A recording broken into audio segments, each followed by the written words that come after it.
Wow, it's hot outside. Anyway, I feel like making a video here for you guys since I sure as hell don't feel like being outside. I think it's 165 right now. But one little thing I want to get to before I start this video here is, well, technically the video already started, but anyways, I was interviewed on the Johnny Fox show. Anyway, link for it's in the video description. Also, I'll put a link in, like, you know, the top comment here, the first comment you leave by the video creator. Anyways, search it out. It's an Easter egg here. Joyous things will be found within there. Anyways, we talked about the nerd. We talked about old school YouTube, feminism. We talked about a ton of shit. It was a good time. It's about an hour and a half of me getting interviewed and me and Johnny talking about things left and right. It was some fun shit, and we're going to do a part 2 to that as well at some point. Kind of got cut off at the end there due to Johnny's fantastic internet connection. Anyways, check it out, link below. Now to what you all came here to see, hopefully. 5 of the dumbest things in the history of sports. Now, there's things that aren't going to be in this, like Bill Buckner muffing a ground ball and basically, you know, handing a World Series to the Mets and allowing there to be a Game 7. But anyways, this is stuff that maybe is not so obvious, maybe something that it's not so much thought about, but stuff that I've always noticed in sports or something that happens to a particular player that sticks out to me. I just want to talk about it. This is my channel, I can talk about whatever I do here and I can point at you as much as I want to. It's very rude to point. That's what my mother always said. Sorry, Mom. Jeez. I could feel her scowling at me from 100 miles away. Alright, it's much more than 100 miles. She's in Alaska. Anyways, number 5. The 5th most dumbest thing in all of sports is no clock stoppages in soccer/football to you European and non-American NFL football worshipping Americans and whatever. Anyways, in every single time sport where you have segments of the game that are separated by an interval of X amount of time,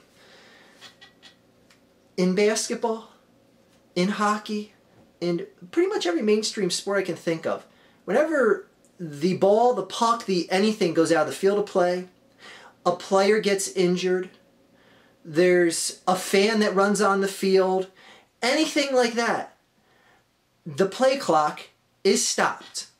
When play stops, the clock stops. When there's not enough guys able to play because 2 people got injured or something, the clock stops. Every single sport has figured this out except soccer. Why? I don't know.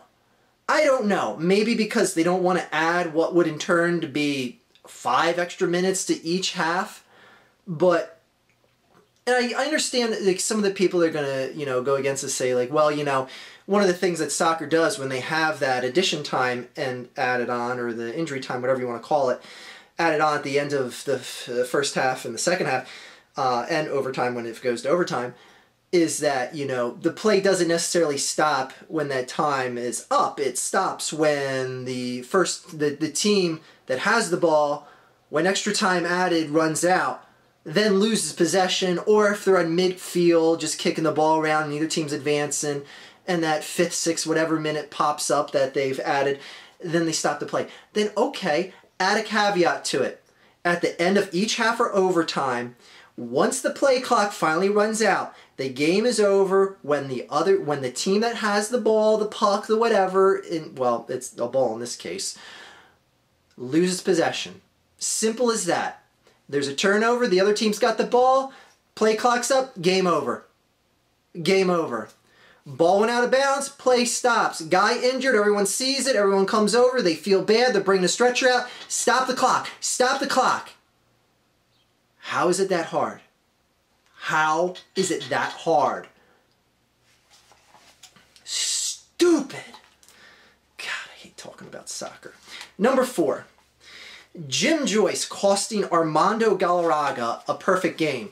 Now, you have to be somewhat of a fan of baseball and Major League Baseball here in the United States to understand what this is. Well, under the United States and Canada, there's a team in Toronto. to understand what this is. This is Detroit we're talking about, and this is the Detroit Tigers having a home game against the Cleveland Indians, and Armando Galarraga is pitching a perfect game, something that is very, very rarely seen. In fact, it's very rare to even see it happen twice in a season. That's how rare of an event this is. So Armando Galarraga has 2 outs in the 9th inning in a game that's 3-0, so it's pretty certain with 2 outs in the 9th that, you know, the Tigers are going to win this game. All right, oh God, I forget who was at bat for the Indians. Hits a little ground ball. It gets thrown to first base. The throw is made. Plenty of time. Gets to the first baseman. Jim Joyce, first base umpire, calls the runner safe. It was a play that was so blatantly obvious that the runner was out and was thrown out. And to have the balls to make that call, not only, even if it was a bang-bang play, I know you're saying, you know, the tie goes to the runner, but to make a call in that specific circumstance, like, have a little compassion for Detroit. God damn. And, like, after the game, Jim Joyce admitted he blew the call. He admitted it. Well, that's too little too late. You cost a guy a perfect game. Oh, God, I don't even care about the Tigers, and this still pisses me off just as a fan of baseball. To see something just that egregious, that blatant, like, I don't know. I don't know if he had some sort of gripe against Galarraga and his people or some shit. I refuse to believe that there is just, it's just, you know, oh, it's just the ump that made the bad call. There had to have been more to it than that. There had to have. Watch the play. Anyways, baseball fans will agree with me. Anyways. Number 3. The names of NCAA conferences. Now, not all of them, but some of them are just utterly dumb.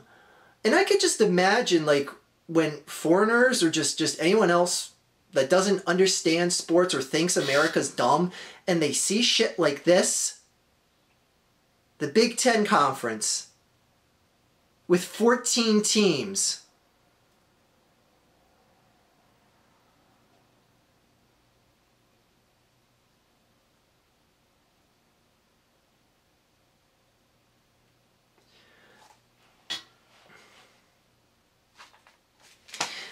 Why is it called the Big Ten Conference if there are 14 teams? Okay, I know at one point there was actually 10 teams, but the thing is, there is no more. Why don't you change the fucking name of the conference instead of looking completely idiotic? Why do you call something the Big Ten Conference and have 14 teams? What does the 10 stand for? Like, hello? That looks stupid. But not as dumb as this. Ugh! Oh, oh, oh.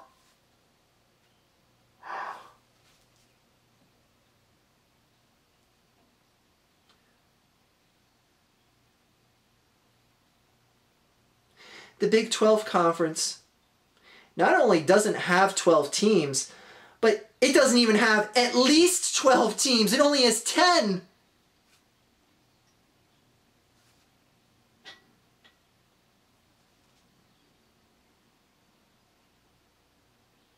This is the look of my brain not comprehending what is happening.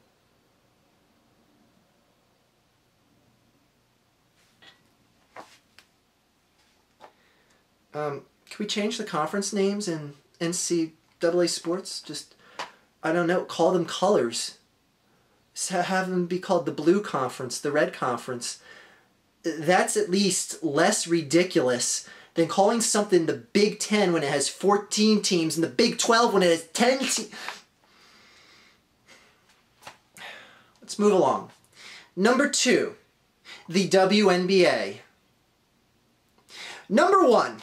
Now, number 1 is absolutely, hands down, the most ridiculous thing in just all of sports, any sports, in the history of sports, that any player has done, that any team has done, that any single federation, league, what have you have done, and that is Major League Baseball. And the, let's see, can you think of what I'm going to say? Your hint is Major League Baseball. What has Major League Baseball done? That is the dumbest goddamn thing. You done thinking? Okay. The number one dumbest thing that is done in the history of sports is Major League Baseball making the All-Star game be the deciding factor on who gets home field advantage in the World Series that year. That is, without a shadow of a doubt, the stupidest, dumbest, redundant... I'm sorry, what I was saying was redundant. It's not necessarily that that's redundant. That is the dumbest thing in the history of sports. I'm sorry. To have a game that is, in essence, an exhibition, a game that is, in essence, fraudulent because the voting process can be hijacked, which you found out this year with the Kansas City Royals getting into the All-Star game. Not that some of them didn't deserve to be there, obviously, but there was a big thing this year where the voting was hijacked because it could be done online by any number of people, and people just got together to kind of, a lot of people in Missouri did this because they wanted to, but a lot of people did it externally just to be like, hey, let's goof on the whole system and show how fraudulent it is and vote in all these Kansas City Royals. And then sure enough, I think it was like 6 Kansas City Royals ended up getting in. Anyways,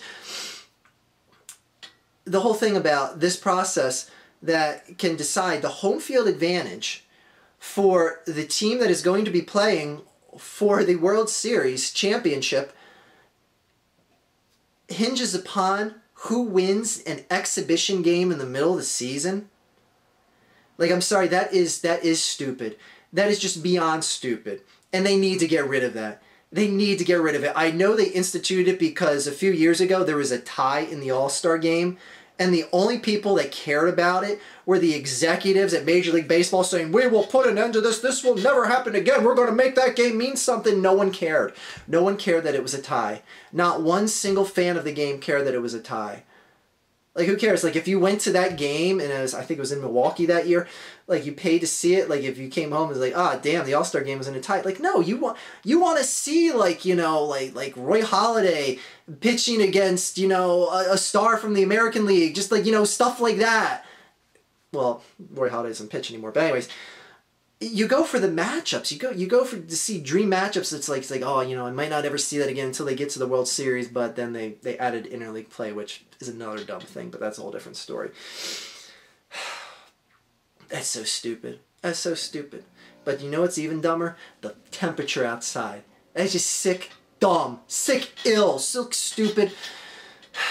I'm gonna go out and cut the grass. It's nice knowing all you guys, but today I will die. Because I'm stupid. But not as dumb as the All-Star game deciding home field advantage. That's stupid. Have a good day, everyone. Remember, link for that interview with me on the Johnny Fox show is down below. Sorry, I can't hoard out much more than that. Have a good day, everyone.